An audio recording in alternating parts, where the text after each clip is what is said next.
Jai Hind. Welcome to Tejas easy English. ಸ್ನೇಹಿತರೆ, ಇವತ್ತು ನಾವು ಶಾಪಿಂಗ್ ಹೋಗಿರುವ ಸಂದರ್ಭದಲ್ಲಿ ಮಾತನಾಡುವಂತಹ ಚಿಕ್ಕ ಚಿಕ್ಕ ಇಂಗ್ಲಿಷ್ ವಾಕ್ಯಗಳನ್ನು ಅಭ್ಯಾಸ ಮಾಡ್ತಾ ಹೋಗ್ತೀವಿ.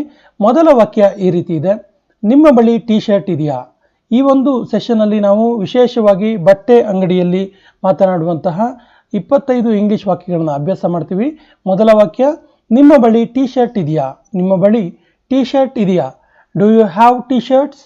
Do you have T shirts? ನಿಮ್ಮ ಬಳಿ ಜೀನ್ಸ್ ಇದೆಯಾ? ನಿಮ್ಮ ಬಳಿ ಜೀನ್ಸ್ ಇದೆಯಾ? Do you have jeans? ಅಥವಾ do you have a pair of jeans? Do you have a pair of jeans? ನನಗೆ ಟೀ ಶರ್ಟ್ ತೋರಿಸ್ತೀರಾ? ನನಗೆ ಟೀ ಶರ್ಟ್ ತೋರಿಸ್ತೀರಾ? Could you please show me some T shirts? Could you please show me some T shirts?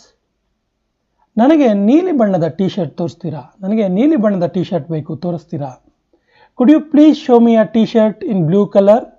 Could you please show me a T shirt in blue colour? ಇದು ತುಂಬ ದೊಡ್ಡ ಆಗುತ್ತೆ, ಇದು ಸ್ವಲ್ಪ ದೊಡ್ಡ ಆಗುತ್ತೆ ನನಗೆ, ಅಥವಾ ಇದು ತುಂಬ ದೊಡ್ಡ ಆಗುತ್ತೆ, ದೊಡ್ಡ ಇದೆ. It's two large. It's two large. ಈ ಟೀ ಶರ್ಟ್ ನನಗೆ ಸ್ವಲ್ಪ ದೊಡ್ಡ ಆಗುತ್ತೆ. ಈ ಟೀ ಶರ್ಟ್ ನನಗೆ ಸ್ವಲ್ಪ ದೊಡ್ಡ ಆಗುತ್ತೆ. This T shirt is a bit big for me. This T shirt is a bit big for me. ನಿಮ್ಮ ಬಳಿ ಚಿಕ್ಕ ಅಳತೆಯ ಟೀ ಶರ್ಟ್ ಇದೆಯಾ? ನಿಮ್ಮ ಬಳಿ ಚಿಕ್ಕ ಅಳತೆಯ ಟೀ ಶರ್ಟ್ ಇದೆಯಾ? Do you have a smaller size T shirt? Do you have a smaller size T shirt? ನಿಮ್ಮ ಬಳಿ ಮೀಡಿಯಂ ಸೈಜ್ ಟೀ ಶರ್ಟ್ ಇದೆಯಾ? ಅದೇ ಬೇರೆ ರೀತಿ ಕೇಳುವ ಸಂದರ್ಭದಲ್ಲಿ do you have medium size T shirt? Do you have medium size T shirt? ನಿಮ್ಮ ಬಳಿ ಇದರಲ್ಲಿ ಬೇರೆ ಬಣ್ಣದ್ದು ಇದೆಯಾ? ಯಾವುದಾದ್ರೂ ಟೀ ಶರ್ಟ್ ತೋರಿಸಿದಾಗ ಆ ಕಲರ್ ನಮಗೆ ಇಷ್ಟ ಆಗಿಲ್ಲ ಅಂದರೆ ಬೇರೆ ಬಣ್ಣದ್ದು ಕೇಳ್ತೀವಿ. ಆಗ do you have it in another colour? Do you have it in another colour ಅಂದರೆ ಇದರಲ್ಲಿಯೇ ಬೇರೆ ಬಣ್ಣದ್ದು ಅನ್ನುವ ಅರ್ಥ. ಇದೇ ಸ್ಟೈಲ್, ಇದೇ ಪ್ಯಾಟರ್ನಲ್ಲಿ ಬೇರೆ ಬಣ್ಣದ್ದು ಅಂತ ಕೇಳಬೇಕಾದ್ರೆ do you have it in another colour? ಇದರಲ್ಲಿ ಇನ್ನೂ ಬೇರೆ ಬೇರೆ ಬಣ್ಣದ್ದು ಇದೆಯಾ ಅಥವಾ ತೋರಿಸಿ ಅಂತ ಹೇಳುವ ಸಂದರ್ಭದಲ್ಲಿ do you have more colours in this? Do you have more colour in this?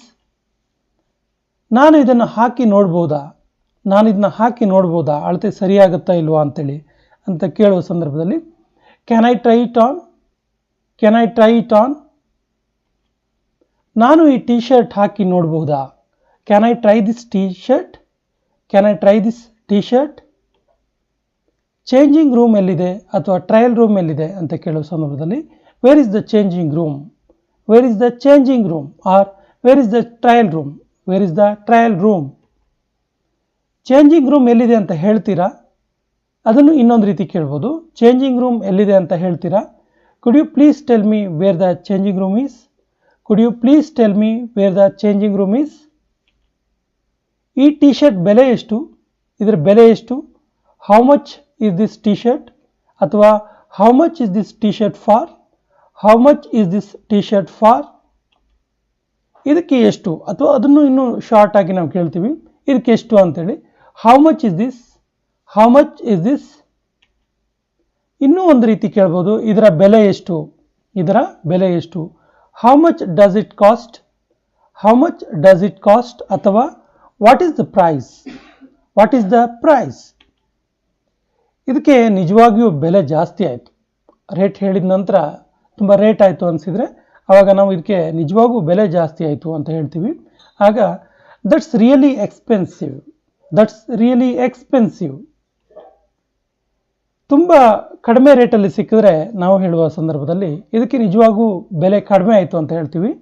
ಆಗ that's really cheap. That's really cheap. ನೀವು ಕ್ರೆಡಿಟ್ ಕಾರ್ಡ್ ಸ್ವೀಕರಿಸ್ತೀರಾ ಅಥವಾ ಕ್ರೆಡಿಟ್ ಕಾರ್ಡ್ ಅಕ್ಸೆಪ್ಟ್ ಮಾಡ್ತೀರಾ ಅಂತ ಕೇಳುವ ಸಂದರ್ಭದಲ್ಲಿ do you accept credit card? Do you accept credit card? ನಾನು card ಮೂಲಕ ಪೇ ಮಾಡ್ಬೋದಾ? ಅದನ್ನು ಇನ್ನೊಂದು ರೀತಿ ಹೇಳ್ತೀವಿ ನಾವು. ನಾನು ಕಾರ್ಡ್ ಮೂಲಕ ಪೇ ಮಾಡ್ಬೋದಾ? Can I pay by card?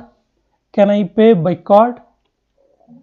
ನಿಮ್ಮ ಅಂಗಡಿಯಲ್ಲಿ ತುಂಬ ವಿಧದ ಬಟ್ಟೆಗಳಿದೆ. ಬಟ್ಟೆ ಶಾಪಿಂಗ್ ಆದಮೇಲೆ ನಮಗೆ ಶಾಪಿಂಗ್ ಖುಷಿಯಾಗಿರುತ್ತೆ. ಆಗ ಒಂದು ಕಾಂಪ್ಲಿಮೆಂಟ್ರಿ ಆಗಿ ಅವರಿಗೆ ಹೇಳುವಂಥ ಸಂದರ್ಭದಲ್ಲಿ ನಿಮ್ಮ ಅಂಗಡಿಯಲ್ಲಿ ತುಂಬ ವೆರೈಟೀಸ್ ಆಫ್ ಡ್ರೆಸ್ ಇದೆ ಅಂತ ಹೇಳಬೇಕಾದ್ರೆ there are many varieties of dresses in your shop. There are many varieties of dresses in your shop. 25ನೇ ವಾಕ್ಯ ಈ ರೀತಿ ಇದೆ: ನಿಮ್ಮ ಅಂಗಡಿಯಲ್ಲಿ ಬಟ್ಟೆಗಳನ್ನು ಖರೀದಿಸಿ ಸಂತೋಷ ಆಯಿತು. ನಿಮ್ಮ ಅಂಗಡಿಯಲ್ಲಿ ಬಟ್ಟೆಯನ್ನು ಖರೀದಿ ಮಾಡಿ ನಮಗೆ ಖುಷಿ ಆಯಿತು ಅಂತ ಒಂದು ಕಾಂಪ್ಲಿಮೆಂಟ್ರಿ ಹೇಳುವ ಸಂದರ್ಭದಲ್ಲಿ ಈ ವಾಕ್ಯವನ್ನು ಯೂಸ್ ಮಾಡ್ತೀವಿ. ಇದಕ್ಕೆ ಸರಿಯಾದ ಇಂಗ್ಲೀಷ್ ಸೆಂಟೆನ್ಸನ್ನು ಕಮೆಂಟ್ ಬಾಕ್ಸಲ್ಲಿ ಕಮೆಂಟ್ ಮಾಡಿ. ಮುಂದಿನ ವಿಡಿಯೋದಲ್ಲಿ ಇನ್ನಷ್ಟು ಹೆಚ್ಚಿನ ಇಂಗ್ಲೀಷ್ ವಾಕ್ಯಗಳನ್ನು ಅಭ್ಯಾಸ ಮಾಡೋಣ. ಜೈ ಹಿಂದ್.